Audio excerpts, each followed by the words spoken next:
Are you willing to do the things you have to do so you get to do the things you want to do? About 3 months ago, I was having a conversation with my mentor and friend, David Newman. David is a best-selling author and speaker and really great business coach. And we were talking about my business, and I gave him some information. I said, look, I realized that I have to do this, this, and this, so I get to coach. And he said, yeah, man, there's this great quote by this speaker named Sam Silverstein. And he said, you have to be willing to do the things you have to do so you get to do the things you want to do.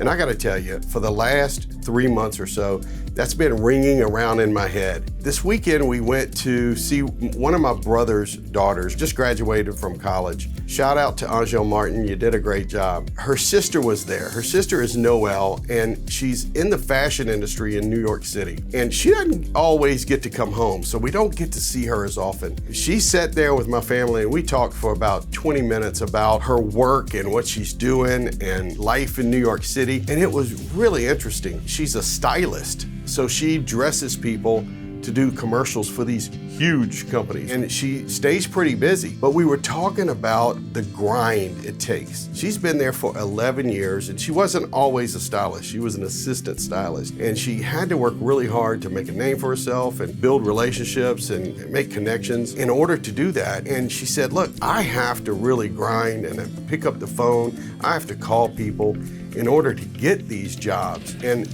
it really made me think about that quote. And I have to think about another friend of mine who's an actor out in California. He's been out in Hollywood for about 30 years. I have to believe his job is getting auditions, so he gets to be an actor. So there's a subtle difference, and we all have to think about that in the exact same way. In life and in business, think about your salesperson. They have to be willing to do the grind and make the phone calls and do the research so they get to sell the products. In life, we have to think about, if I set a goal to lose weight, which I'm not doing very well right now, you gotta be willing to get out there and walk. You gotta be willing to eat right. You gotta be willing to make sure you get the right amount of sleep. And lately, I really haven't been willing to do the things I needed. And so I put on a little bit of weight, but I'm getting back to it. And then I think about Angel, who just graduated from college, and all of you, your kids and friends and all that are going to school. Their job is to get to class and make good grades. So they have to be willing to study and turn those papers in and make it to class so they graduate. And then I think about you, the entrepreneur. You have to be willing to become the leader your company needs you to be so it grows, so ultimately you live the life you want to live. And that's what it's all about. Because in the end, we get into business for one reason and one reason only. And the only way to pursue that is to lead your people, grow your company, and live your life.